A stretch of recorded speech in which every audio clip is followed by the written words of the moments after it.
The corridor smells like dust that got wet and remembered it was once a river. The bulb in its little metal cage flickers the way some hearts do when they hear a noise, and can't decide if it is thunder or a knock. Paint peels from the walls in long curls like tired confetti that fell last year and never got swept. The stairwell hums with the city's breath. On the third floor, at the end where the window should be and isn't, a green door waits with a chain across its inside and a welcome mat that says welcome like a dare. He stands there with his fist near the wood, knuckles white as if the knocking lives in the space before sound. His name is Theo. He is 17 in the way a bridge is 17, built for weight it never asked to carry. The hoodie he wears has written on it the names of places he's never been, and a school he left without collecting his last hall pass. He's taller than his fear by an inch, and that inch is what saves him over and over. The little girl is Mina. She is 8, but her shoulders hold the shrug of someone older. Her plush fox dangles from her left hand by one leg, upside down and supremely unconcerned, its stitched smile all in. Mina's hair is in 2 braids that were straight at sunrise and are now frizzed with rain and running in a night that didn't want to end. She watches Theo's knuckles like they are a weather vane. If he knocks, it's safe enough to breathe. If he doesn't, she knows she must hold her breath for both of them. Behind the door is a lamp on a side table, a mug cooling on a book that is losing a fight with the couch's cushion, a woman sitting with her legs tucked under her like a question mark that learned to live with its curve. Her name is Elena. She is 38, a librarian who catalogs quiet for a living. Her hair does what it wants. Her sweaters have sleeves that learn the shape of her hands every winter, and then forget it in June. There is a line at the corner of her mouth that comes and goes depending on whether she is thinking of the past or the price of almonds. Her dog, an old mutt the color of well-read pages, breathes in the corner like a metronome you can pet. She hears the hallway before she hears the knock, the way some people feel the pressure drop before the rain hits. The building is loud when it wants to be. Tonight it wants to be full of ghosts who need to borrow salt. Elena lifts her head. The dog opens one eye and decides to outsource the first response to her. And then, the knock. Not the police knock, not the neighbor with the leaky ceiling knock, not the I forgot my keys knock. This knock has 3 beats and an apology at the end. Elena stands. The mug leaves a wet ring on the half-read chapter. The dog stands too, because if someone is at the door you must be ready to wag at fate or scare it away, and both require posture. At the threshold, the chain is a line between worlds. Elena slides it back with a small metal sigh and opens the door the cautious way, inches. First, so the night can introduce itself. The night smells like wet wool and adrenaline. In it are 2 faces, one like late summer trying to stay warm, one like early spring, brittle and stubborn and secretly hopeful. The boy's mouth is a straight line that someone tried to curve once and it snapped back. The girl's mouth is a set of parentheses around a secret she won't give to just anyone. Hi, Theo says, the syllable making a small cloud of breath. This is weird. I'm sorry. Weird is the older sister of all the truest sentences. Elena's hand stays on the knob, her thumb finding the little nick where the paint chipped last year when a delivery guy knocked like he was the city marshal. She takes in the backpack, stuffed and wet along its edges. The sneakers, old and trying. The fox, unbothered. The dog sniffs the air and registers rain and fear and something else, something like cinnamon, that might be hope. My name is Theo, he says, as if names are a mouthguard you put in so the night won't knock your teeth out. This is Mina. The girl's eyes lift to the dog's and a conversation passes between them that does not require words. The dog's tail makes the smallest half swivel. He has met children who pull ears and children who sit too quietly and children who smell like oranges. This one smells like running in the rain. He thinks, okay. Elena opens the door wider because once you learn how, the angles change permanently. I'm Elena, she says. You look cold. Come in if you want. His shoulders drop half an inch. You could build a shelter in that half inch. He gestures at the living room, as if to ask if it is the kind of space that will accept people, not just furniture. Just until you're warm, he says, negotiating with the universe as if it were a landlord. Just until you're warm, she says, agreeing. Her voice finds the flannel blanket folded on the back of the couch all by itself. It uncurls and drapes itself over the arm like a stage cue. They cross the sill, Theo first, scanning like a lighthouse scanning its own shore. Mina behind him, counting her steps the way some children count sheep to make sure there are still enough to dream with. The door opens. The living room makes room. It is what good rooms do. The lamp throws light that softens the edges of elbows and intentions. The couch's cushions have practiced for years to be exactly as soft as the moment requires. The rug says welcome with its pattern, not with letters. The window holds on to a bit of streetlight and a lot of raindrops. On the wall is a framed map of a city Elena has not yet visited. On the side table is a bowl with 3 apples, a handful of receipts, and a key that opens a door to a storage unit full of books that didn't fit on her shelves because she didn't expect to collect so many pages. Elena doesn't say sit. She says, "I'll get towels," and the dog says, "In dog," that he will take care of the eyebrows and the space between feet because someone must. Theo doesn't sit. He stands like a chair he isn't sure can take his weight. Mina peels off her damp jacket and wraps both arms around the fox in a way that is careful and fierce at the same time. She presses her nose into its fur, pretends it smells like a drawer where grandmothers keep spare buttons. Elena returns with towels that still hold the sun from the dryer. She offers them the way you offer a truce, folded and with 2 hands. Mina takes one and hides most of her face in it, so that only eyes and plush fox ears show. Theo takes the other and rubs at his hair with movements learned in borrowed bathrooms. "Do you want tea?" Elena asks the room, because targeting a question at a single person can feel like a trap. Or cocoa, or something with sugar that convinces your body it can try again. Mina peeks out from the towel. "Cocoa," she says, and the word sounds big enough to walk on. Theo opens his mouth to say no, because sometimes saying no is the only control you still own. But he says please, and it is a small miracle that only people in the room get to witness. In the kitchen, Elena puts milk in a saucepan because the microwave makes things hot and not warm, and warm is the point. She watches the blue flame and thinks of all the stories in which the knock at the door is a wolf in a grandmother's coat. Down the hall, she hears the dog decide that Mina is a person who needs a head to lean on, and she hears the sound a child's weight makes when it finds a couch that says you are not a problem to solve. Cocoa in mugs that don't match but have each learned how to be the favorite.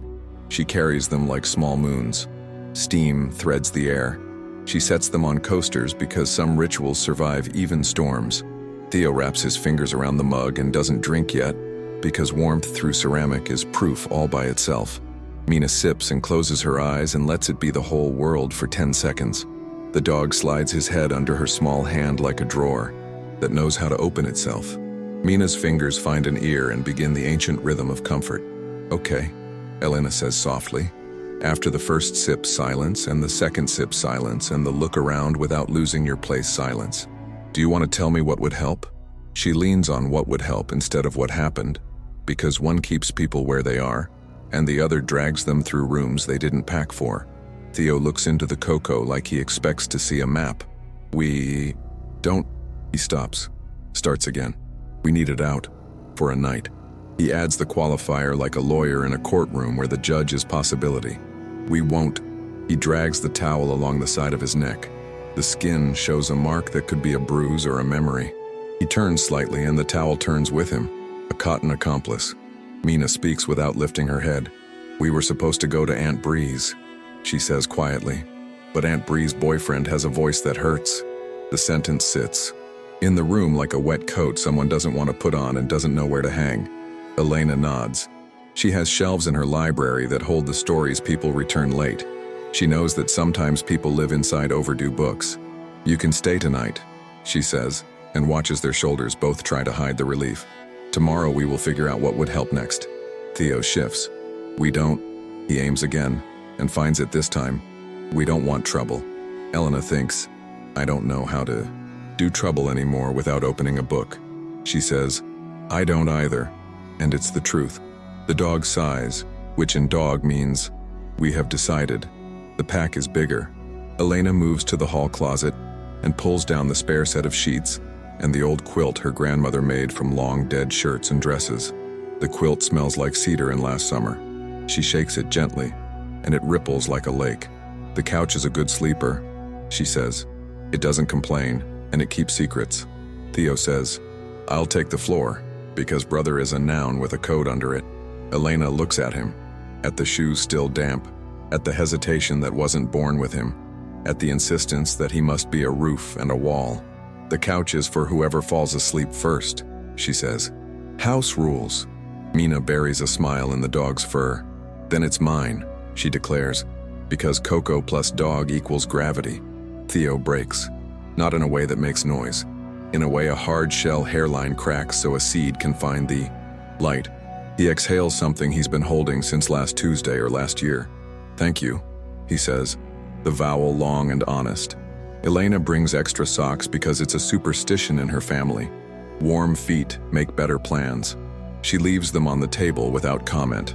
Gifts that don't require reaction are easier to accept. Night folds itself along the edges of the building.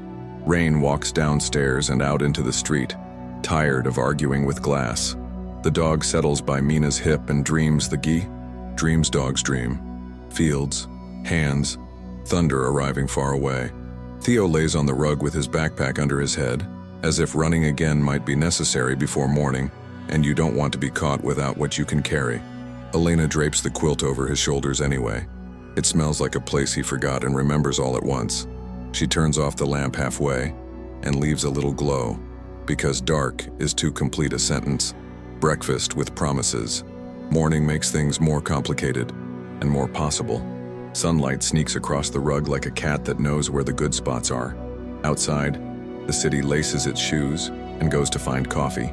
Upstairs, someone practices the trumpet with the determination of a beginner and the confidence of a genius. The dog stretches like a piece of wordless choreography and goes to check if the kitchen floor grew snacks overnight. Elena wakes with the thought that a plan grows in steps. Eat, feed, listen, choose. She puts on the sweater that has seen her through winters and 3 breakups and 1 pandemic, and she pads to the kitchen in socks so the morning can hear her coming without feeling threatened. Cereal is a start. Eggs are better. Pancakes are a deed. She flips the switch on the kettle because hot can be kindness. She pulls flour and sugar and baking powder from the cupboard the way some people pull out their lucky socks. The bowl takes the whisk like a willing partner. Milk meets egg. Batter smooths itself with a little help. The pan warms. Butter sighs. First ladle, first sizzle, first turn, golden and right. Elena stacks circles of comfort on a plate and thinks, a stack is an argument for staying. Theo wakes to the smell like it's a song he knows the chorus of. He blinks and finds the quilt around his shoulders and the dog watching him from 3 feet away like a guard that was very good at its job overnight. He rubs a hand over his face, not to wipe sleep, but to erase the version of himself upstairs in a warehouse party of worry. He sits up and the backpack slides aside. He looks at the couch. Mina is tumbled into it like a wave that didn't finish and is trying again. The fox is a lifeguard at her elbow. Elena puts plates on the table and pretends that 3 places are always what she sets. She pours orange juice into glasses that were cheap and resilient. She slides the pancake plate to the middle because the middle is where sharing lives.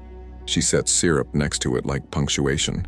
Mina wakes, with the specific joy of children who didn't fall apart in the night. She blinks. She remembers. The dog lifts his head as if to ask, "Coffee?" and then remembers dogs are on a different plan. Mina sits up, hair going in 3 directions, and smiles that shy sideways smile only houses get. "Pancakes," Elena says by way of good morning. "Whales," Mina says, accusatory. Elena blinks. "Whales?" Mina can make anything into whales, Theo says. The private pride of a brother who has watched his sibling rename the world like a queen knighting nouns. The clouds, the carpet, pancakes. Mina points at the bubbles popping on the next pour. "Whale eyes," she says gravely. Elena flips. The pancake lands with a whisper. "Hello, whale," she says, not as a bit but as fact. They eat with the slowness of people who suspect the clock might vote against them later. Syrup draws lines between bites and hands and napkins. The dog lays under the table like a bridge connecting ankles. When the plates are only crumbs and maple scent memories, Elena sets her mug down and lets it say the thing she's not sure how to. "Okay," she says, soft but not small. "I want to help. Here's what I think I can do today, and you tell me what you think." She counts on fingers, because counting fingers is older than language. 1. Call your school, Theo. If you're enrolled. We can at least tell them you're alive and brilliant and in need of grace. She lifts a brow, and he looks away because brilliant is a coat no one's ever put on him. 2. Mina's school. If she's enrolled, they have to try to keep her. 3. There is a community office down on Grant. They know what papers need signatures. 4. Aunt Bree. If that is an option, we make it safe, or we don't make it. Theo chews the bottom of his lip, a tell he developed when everything else was taken. He nods. Aunt Bree is... He fumbles. How do you say someone is good at loving you and bad at keeping you? She's Bree. He lands. But he lifts a sleeve in the tiniest of moves. Elena sees the bloom on his bicep, violet and yellow, old enough to have learned its boundaries. She doesn't flinch in the obvious way. She flinches behind her eyes and then tucks it away where it can inform and not ignite. We won't go back there, Elena says, and it is the first promise she knows she can keep. Mina looks between their faces, the way some birds look between the sky and the ground to decide which is safer. Can the dog be ours? She asks, which is her way of asking, are we allowed to want something here that isn't just not being hurt? Elena smiles, wide enough to be a door. He is not mine, she says. He belongs to this house, and the house says if you are here, you are part of the pack. Mina leans down to kiss the dog on the top of his head. The dog closes his eyes in the bliss of rituals that bind. What we carry, what we keep. People don't just carry backpacks. They carry sentences they didn't finish and questions no one answered and things said at a volume kids can hear through doors. They carry the softness of someone's hands once upon a bedtime and the slam of someone else's boot against a wall, as if that is a way to make a point that lasts. Theo's backpack is full of practicals. 2 shirts, 1 pair of socks that don't match, a phone with 22% battery, and a lock screen that shows a blurry picture of Mina's hands holding a cupcake. A folded sheet of paper with a doodle Mina made of a fox bigger than the house and a boy with a long arm like a vine wrapping around her. There is also a worn notebook with physics problems he started working for no reason other than they clicked in his head like satisfying gears. Mina's backpack is full of small eternities. 3 crayons, red, redder, and what she insists is plum. A paper snowflake that refuses to be flat, the fox of course, and a library card she convinced a kind clerk to make for her 6 months ago with the name Mina M. Scout written in black.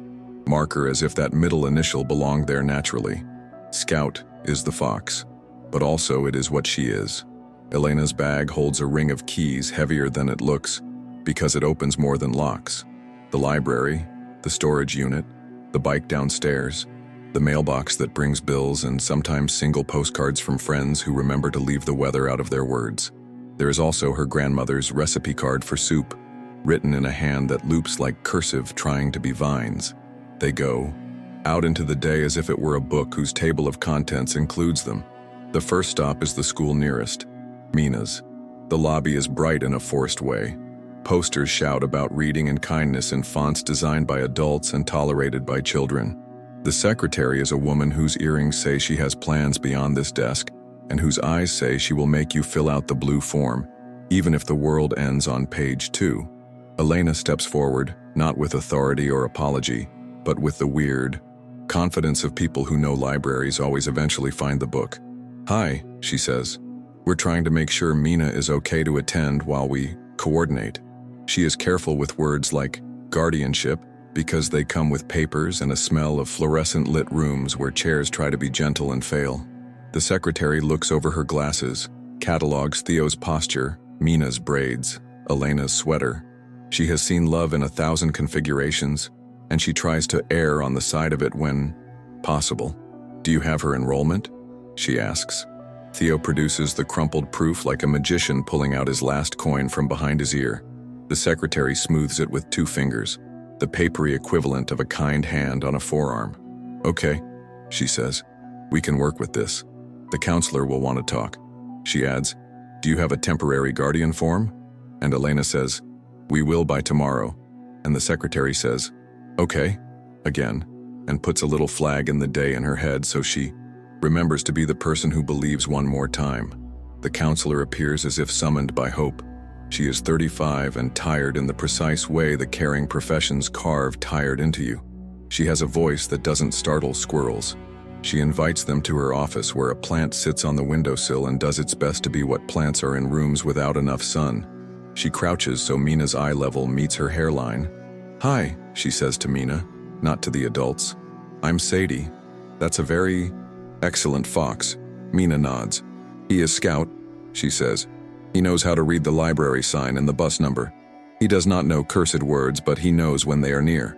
Sadie hides her flinch the way Elena did. "Scout is very smart," she agrees. "Do you like books?" "Yes," Mina says with the seriousness of someone committing to a career. "I like the ones where the house is alive and says things like, open, close, stay."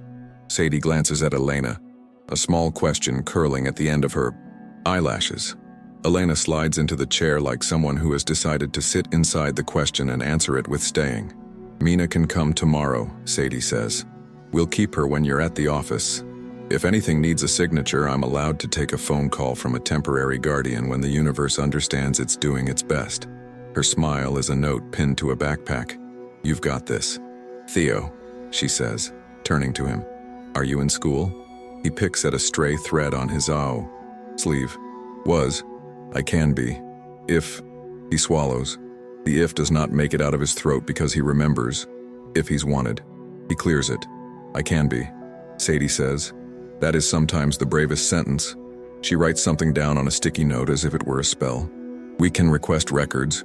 You come in the day after tomorrow, even if all we do is say hi to geometry." Theo nods slowly. The dog, waiting in Elena's car in the shade because the school has opinions about animals and everyone's allergies, sneezes as if in agreement with math. The paper, "You can't tear the community office on Grant," smells like winter gloves and photocopy toner.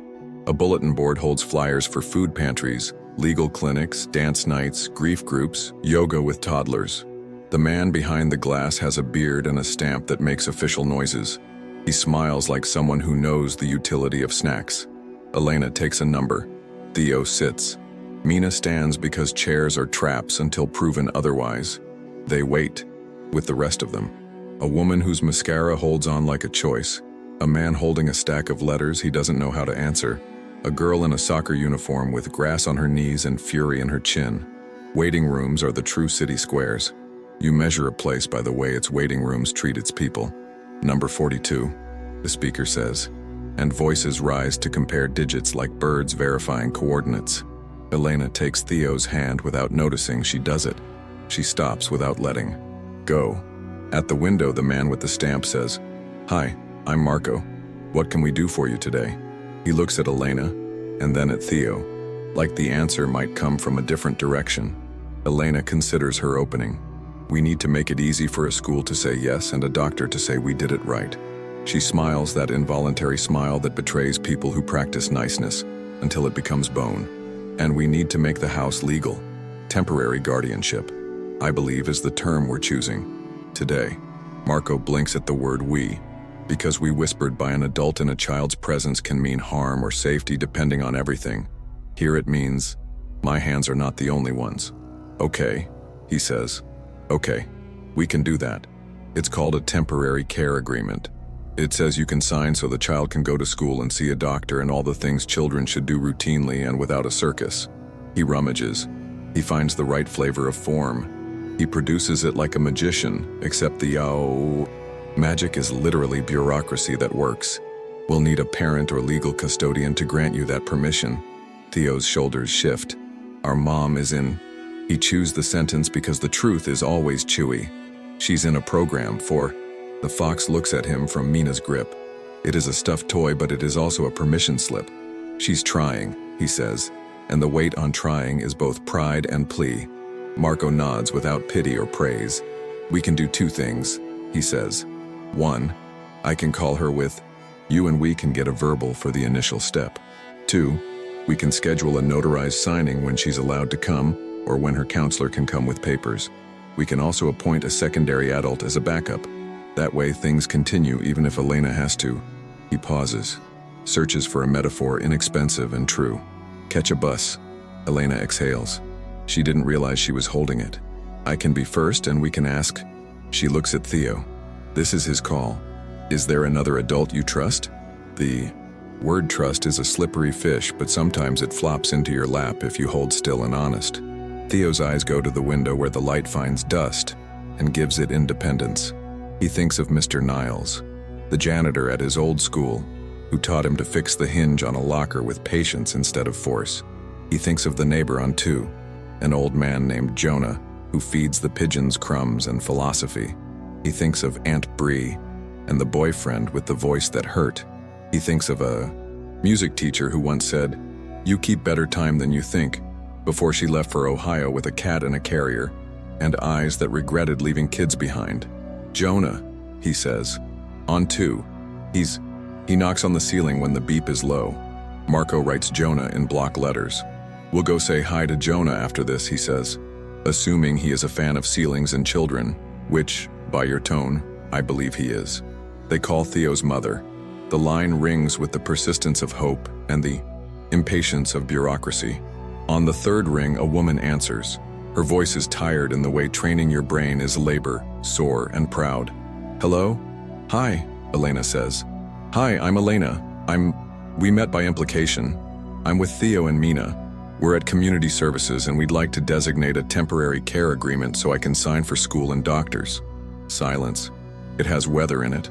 Then, "You're with my kids. It is not a question. Are they okay?" "They are," Elena says. "They're eating pancakes and making the dog learn whale language. They're okay today. We would like to make tomorrow okay too." "Okay," the voice says. Then, yes, I allow it." She trips over the word allow and catches it. Do I need to be there?" "Soon," Marco says into the mic because he's put the call on speaker the way offices do. "Today we can take a verbal and document the call. We will schedule a notarized signature as soon as your program allows. This gives us 72 hours clear. The signature gives us 30 days renewable." "Okay," the voice says again, and this time it is not resignation. It is relief disguised as protocol. "What do I say?" "You say your name," Marco says gently, "and that you authorize Elena Ramirez to make educational and medical decisions for your minor child, Mina, for the next 3 days while we process the paperwork." She says her name, proud and cracked. She says the words authorize and decisions like she learned new muscles. And then, very softly, as if she is speaking to a ceiling that knocked back, "Thank you." Elena doesn't say "You're welcome." She says, "We've got them." And anew we slips into the world and sits down and stays, learning the house. There is the big stuff that papers legalize, and then there is the small stuff that makes the house a house. The first small stuff is the shelf. Elena clears a shelf in the entryway, the one where she kept hats she never wore, and a bowl full of lanyards from conferences that taught her nothing except where the good coffee was. She wipes it down and dries it with the dish towel that has lemon slices printed on it. "This is yours," she says to Mina first, because younger children need objects more than older children need words. Shoes, treasures, found rocks. This shelf will not complain. Mina places Scout in the middle of it like a king installed on his throne. She puts the library card next to him. She smooths the corners of the card with very serious fingertips. Theo drops his backpack under the shelf and leans it just so the straps will dry and not stink. He looks at the shelf like it has shaken his hand. The second small stuff is the hooks behind the door. Elena hangs 2 extra. She writes with a Sharpie on masking tape that will later be transformed into fancy, but for now is perfect. TM. The dog noses the tape and decides their smell is worth protecting. The third small stuff is the list of rules. Not rules like don't touch this and stop doing that, but rules like ways to be together. Elena writes it on the whiteboard on the fridge where usually she writes milk, eggs, remember to call mom. She writes house rules. For now, we can edit. Shoes off or on, your feet decide. Socks are free. You don't have to finish everything on your plate, you can finish later or never. We will not tell your grandmother unless she calls. The dog has first rights to the rug in patches of sun. If someone is in the bathroom, knock, then wait. If no answer, dog can investigate. If you need to cry, alert the dog or a human. Both are trained. You can always say not now and try later. If your past knocks on the door, we don't let it in unless we all agree. Pancakes on Saturdays if possible. If not possible, Wednesday will audition. Mina stands on a chair and reads them aloud with solemnity. When she gets to number 5, she pats the dog's head, and he makes a small approving noise that might be a snore, might be a policy affirmation. Theo stares at number 7. He has the urge to erase the word past. He resists. The word stays. He exhales. They learn the house. The exact amount you have to push the window to get it to latch. The cabinet that screams. The corner where the internet is strongest, because the building puts it there. The way the neighbor's violin sounds less like a cat and more like a promise if you hear all the movements. Where the umbrella lives. Which light switch controls the lamp, and which controls the kitchen light, and which does nothing but make the same small clicking noise no matter how earnestly you press it. They go to see Jonah on 2. He is home and smells like tea bags and fresh bread, which is to say he knows how to feed people and make waiting safe. He opens the door and sees Elena and Theo and Mina and his dog Memory, he had one once, and smiles big enough to make a hallway look less like a tunnel. "I figured you'd come," he says, like that is a compliment and not a resignation. "There was extra soup in my pot last night and I didn't know whose it was for. Now I do." Marco stops by after work on his way home to stamp 3 copies of a thing like a notary will later stamp better. "Consider this a blessing disguised as bureaucracy," he says, handing Elena the top copy and Theo the second like it is a talisman you wear around your neck if you want to move through days with fewer blocks. The visitor, in the hallway, no promise survives untested. Houses learn this and develop extra beams. 3 days in, there is an interruption. It arrives in the hallway like a shadow that doesn't match any of the bodies present. There is a knock. Sharp, like consonants slammed into vowels.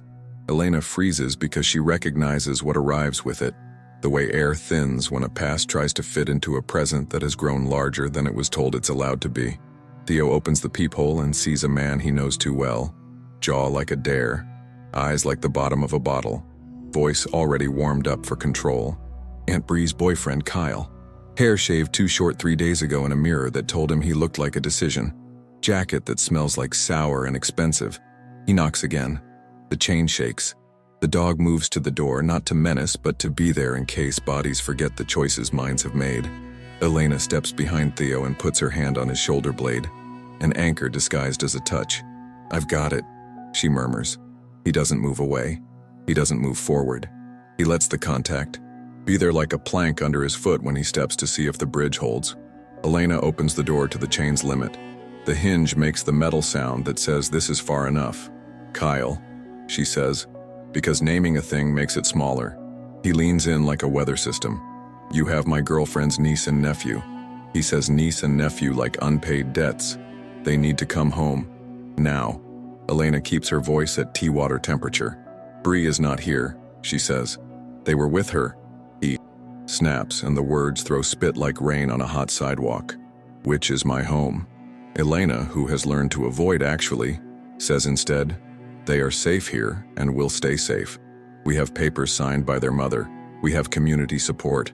If Bree wants to talk with me, she can. You," she breathes, slow, "you are not invited in." Kyle laughs in that way men laugh when they want the air to be theirs.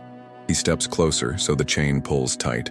"I'll get the police," he says, as if this is a winning card. Elena says, "Okay," she means it.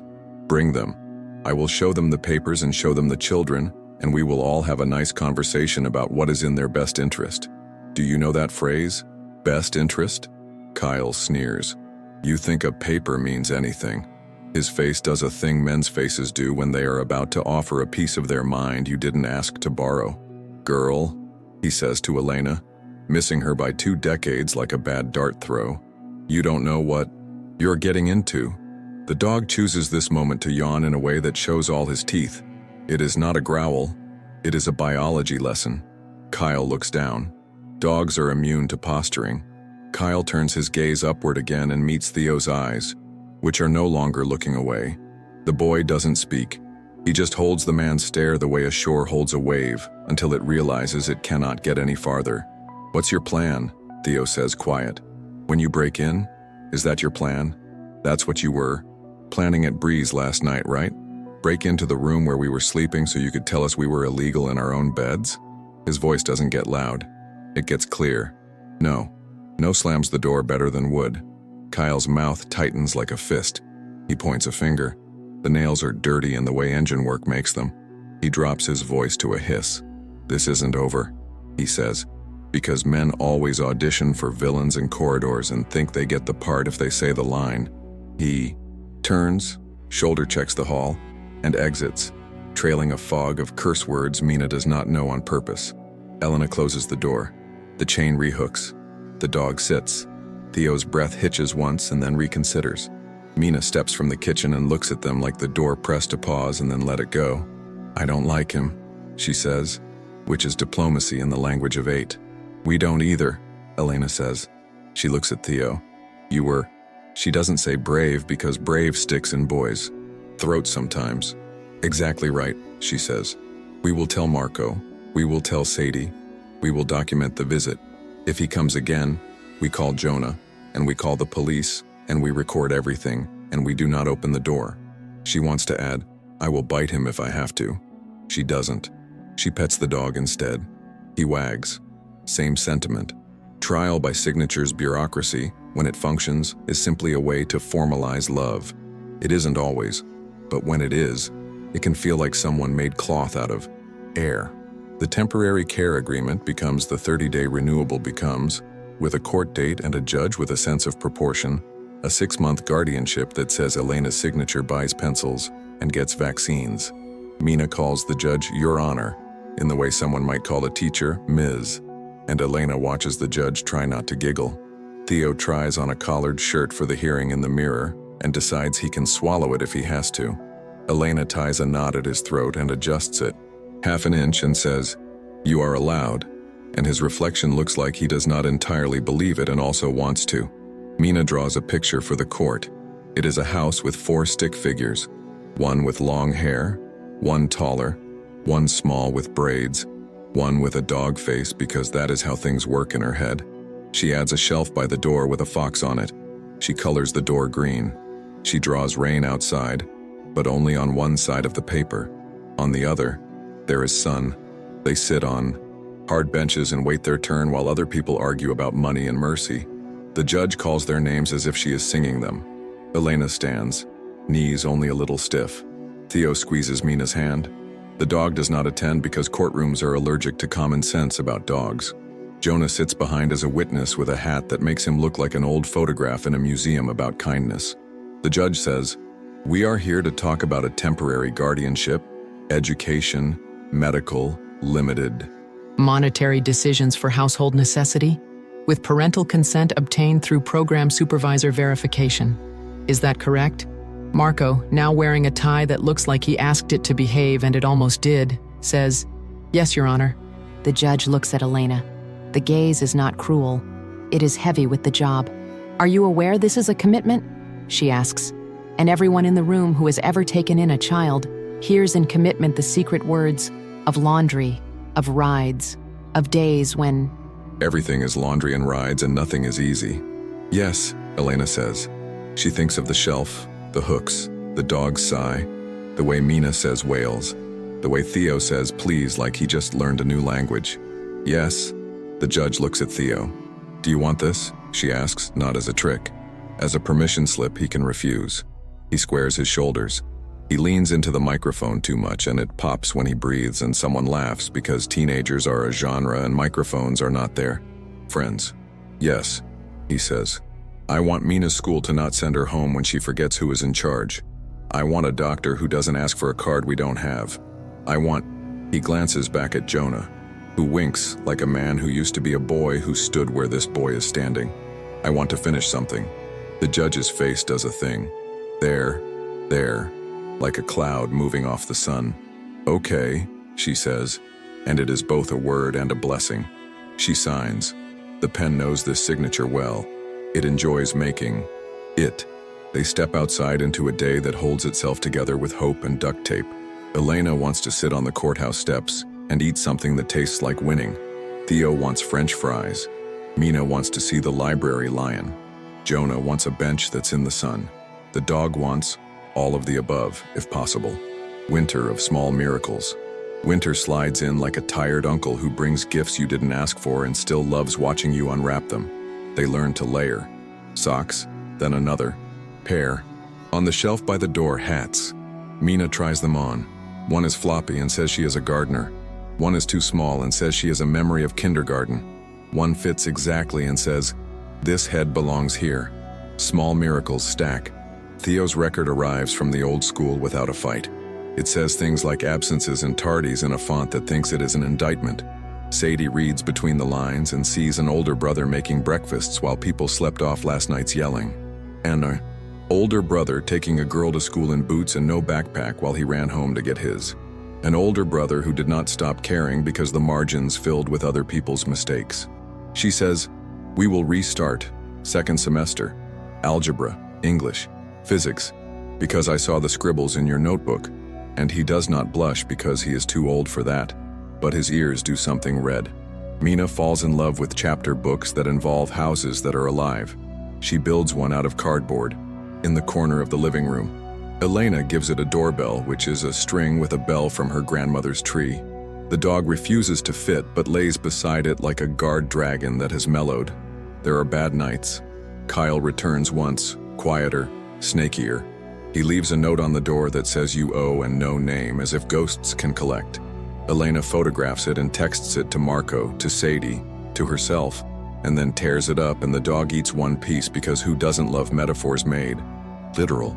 There is a day when Mina refuses to get out of bed because she dreamed she was in a box and nobody remembered how to open it.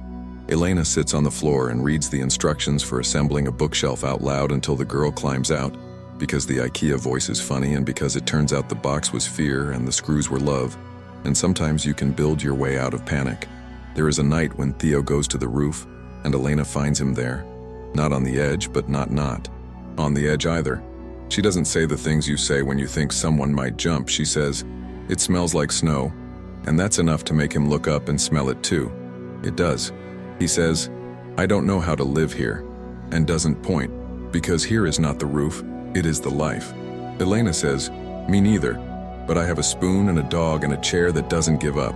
He snorts because it is as good a plan as any, and they go downstairs and make hot chocolate with a little almond extract because sometimes sweet should be weird.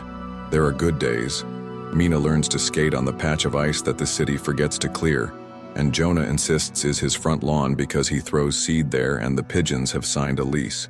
Theo debates in class about the ethics of lying to save someone. He says, "Lies are sometimes bandages. That doesn't make knives healing." Everyone blinks because they expected a boy who is absent to be absent from thought too. He is not. Elena gets a postcard from a friend who moved to Portland and writes, "Sun like a rumor. Wish you were here." She puts it on the fridge next to Mina's whales. Elena learns how to braid Mina's hair from a video made by a woman whose confidence is contagious. The first try is a rope that is both mercy and mess. The second is a pattern. The third is a crown. A house with room for 4 spring arrives in a rush, apologetic and full of flowers like someone late to a party with too many bouquets. The guardianship. Hearing for the 6-month extension is quiet, because bureaucracy prefers its victories that way.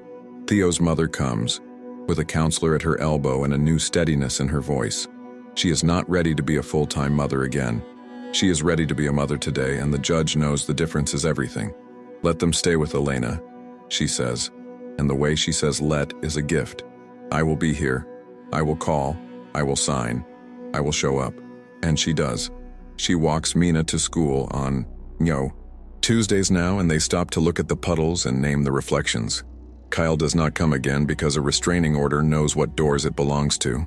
He texts Bree, and Bree throws the phone in the sink and turns on the water, and then buys a new sim and a new plan for a life that does not include a voice that hurts. She comes to see them on Sundays sometimes and brings carrot sticks and a willingness to admit when she is wrong, and a laughter Mina likes the sound of. She still loves. Complicated, but she is learning to love the simple safety of chairs in a room where no one stands up suddenly. Elena's mother visits. She is a woman who can make soup out of 5 things and a memory. She stands in the entryway and takes in the shelf and the hooks and the whiteboard rules and the girl with the fox and the boy trying to decide if he should hug a stranger. She opens her arms like a porch light. Mina fits. Theo does the awkward teen half hug, then the full one, because something in him says it's not a trap. Elena watches her mother, who once told her, "Your heart is an apartment with too many books. Good luck with the lease." pull another chair to the table, and make it seem like it had always been 4. They decide to move. Not out of the city, but to a bigger place in the same building next door with windows that are less committed to draft, and a second bedroom that will change everything and change nothing. They pack boxes with labels that range from practical, kitchen, bowls, Theo, shirts, to poetry, little things that matter more than they look. Jonah carries the heavy one with the books and pretends it's light because he was once a boy who wanted to impress men with his strength, and he is now a man who wants to spare boys their backs. The dog approves the new place because the sun square on the rug is bigger and closer to the couch and better for naps. The shelf by the door gets rebuilt with better wood because Elena found some left on the curb and sanded it into its next purpose. The whiteboard rules get rewritten and Mina adds number 9, house can grow, and 10, we can too. They hang pictures, not that many, a map, a drawing of whales that actually look like pancakes that actually look like clouds. A photo Jonah took of all of them blurry because they were laughing. The library card goes in a frame and someone jokes about it, and then stops because no, actually, frame it. They cook dinner that first night in the bigger kitchen and it feels like the stove is shy and the pots are trying to find their voices again, and the counter keeps offering itself to the elbows of everyone who lives there. They eat on boxes because the table is still being assembled. The dog lays between boxes like a rug with opinions. They do not make a toast because they are not those people. Elena lifts her water glass anyway and says, "Okay," and the room nods because okay is the foundational magic. Mina sleeps in the new bedroom in a bed that was new to someone once and is new enough to her. Theo sleeps in his bed with the backpack hanging on the hook by the door, like a promise he doesn't plan to cash. The dog sleeps in the doorway between their rooms to keep both in his circle. Elena sleeps with the window cracked so the city can whisper its permission. Summer will come, and with it days at the pool that is really a fire hydrant, with a key turned by firefighters who wink at children and warn them to stop before their mothers decide it's enough. There will be a spilled bowl of flour that Mina will step into and leave perfect ghost footprints like proof she lives here. There will be a science fair where Theo's project involves elastic and gravity and something that bounces back and refuses to break. And the judge will say, "That's metaphor, isn't it?" And he will shrug because sometimes you can't help it. And years from now, when someone asks, "How did you become a family?" they won't say, "The paper," though they'll keep a copy of it in the drawer with the batteries and the string just in case. They won't say, "The hearing," though they'll remember the judge's face when Mina said the words "Your Honor" like she meant the honor part. They will say, "We knocked," and "She opened," and "We stayed." They will say, "The house had room for 4 and then some." They will say, "We wrote rules we could live with." They will say, "We learned whales." They will say, "We kept the doors chain on for the past and took it off for the future." They will say, "We set out a shelf by the door and put our names on the hooks and hung up what we were carrying and walked into the room with our hands free enough to hold each other."